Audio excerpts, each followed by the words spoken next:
ಇಂದೇ ಡೌನ್ಲೋಡ್ ಮಾಡಿ ಮತ್ತು ನಿಮ್ಮ ನೆಚ್ಚಿನ ಶೋಗಳನ್ನು ಆನಂದಿಸಿ.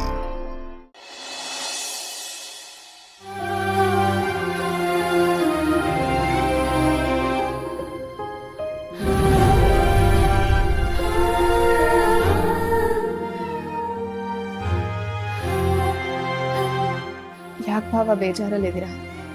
ಮಾವ ಹತ್ರ ಮಾತಾಡಿದ್ರ? ಅವ್ರೇನಾದರೂ ಅಂದ್ರ? ಸಿದ್ದು ವಿಷಯ ಮಾತಾಡಿದ್ದಕ್ಕೆ ಬಾಯಿಗೆ ಬಂದಂಗೆ ಬೈದ್ರು ಕಣವ.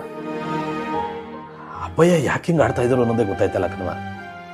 ಅವ್ರು ಮನ್ಸು ಮಾಡಿದ್ರೆ ಈ ಕ್ಷಣದಲ್ಲಿ ಈ ಕೇಸ್ನ ಕ್ಲೋಸ್ ಮಾಡಿಸ್ಬೋದು.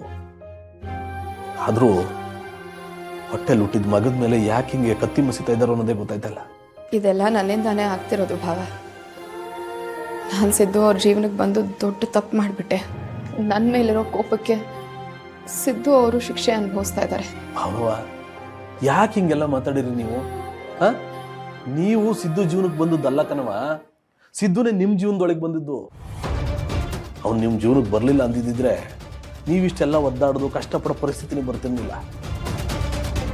ನೋಡಿ ಭಾವನವ, ಆಗೋಗಿರೋದ್ರ ಬಗ್ಗೆ ಯೋಚನೆ ಮಾಡೋದು ಏನೂ ಪ್ರಯೋಜನ ಇಲ್ಲ. ಮುಂದೆ ಆಗೋದ್ರ ಬಗ್ಗೆ ಅಷ್ಟೇ ಯೋಚನೆ ಮಾಡಮ್ಮ. ನಾನು ಲಾಯರ್ ತಾವೆಲ್ಲ ಮಾತಾಡ್ಕೊ ಬಂದೀವಿ. ಅವರೆಲ್ಲ ಸರಿ ಮಾಡ್ತೀನಿ ಅಂತ ಹೇಳೋರೆ. ಎಲ್ಲ ಒಳ್ಳೇದಾಯ್ತದೆ, ಧೈರ್ಯವಾಗಿರಿ. ಆದರೂ ಭಾವ, ನಾವೀ ಕೇಸಲ್ಲಿ ಸೋತೋಗ್ತೀವೋ ಅನ್ನೋ ಭಯ ಕಾಡ್ತಿದೆ. ಭಾವನವ, ಭಯ ಪಟ್ಟರೆ ಬದುಕಕ್ಕಾಗೋದಿಲ್ಲ ಕಣವ. ನೀವು ಧೈರ್ಯವಾಗಿರೋದ್ರಿಂದಲೇ ನಾನು ಇಷ್ಟು ಮುಂದುವರಿಯೋಕ್ಕಾಗಿರೋದು. ನೀವು ಧೈರ್ಯ ಕಳ್ಕೊಂಡ್ರೆ ನಾನು ಏನು ಮಾಡಬೇಕು ಅನ್ನೋದೇ ಗೊತ್ತಾಗೋದಿಲ್ಲ. ನೋಡಿ ಭಾವನವ, ನಾವು ಯುದ್ಧಕ್ಕೆ ಅಂತ ನಿಂತಿದ್ದೀವಿ, ಹೋರಾಡಲೇಬೇಕು. ಇದ್ರಲ್ಲಿ ಸೋಲ್ತೀವೋ ಗೆಲ್ತೀವೋ ಗೊತ್ತಿಲ್ಲ, ಆದರೆ ಕೊನೆ ಉಸಿರಿರೋ ತನಕನೂ ಹೋರಾಡುಮ ಅಷ್ಟೇ. ಭಾವ, ಮಾವನ ಮುಂದೆ ನೀವು ನಮ್ಮ ವಿಷಯ ಮಾತಾಡಿ ನೀವು ಕೆಟ್ಟೋರಾಗ್ತಿದ್ದೀರಲ್ಲ ಅಂತ ಬೇಜಾರಾಗ್ತಿದೆ. ಆಗಲಿ ಬಿಡವ, ನನ್ನ ಕೆಟ್ಟವನೇ ಆಗಲಿ ಕಣವ, ಪರವಾಗಿಲ್ಲ. ನನ್ನ ತಮ್ಮ ಬರ್ತಾನೆ, ನಮ್ಮ ಅಣ್ಣ ಹೀರೋ ಅಂತ ನನ್ನ ಮೆರೆಸ್ತಾನೆ, ಅಷ್ಟು ಸಾಕು ನನಗೆ. ಮಾತಾಡೋರೇನವ ಮಾತಾಡ್ತಾರೆ. ಜನರು ಬಾಯಿನ ಜನಾರ್ದನನೇ ಮುಟ್ಸೋಕ್ಕಾಗಲ್ಲ ಅಂತ ಮಾತೇ ಅದೇ. ಊರ ಮೇಲೆ ಊರು ಬಿದ್ದರೂ ನಮ್ಮ ಕೆಲಸ ನಾವು ಮಾಡ್ತಾ ಇರಬೇಕು ಕಣವ.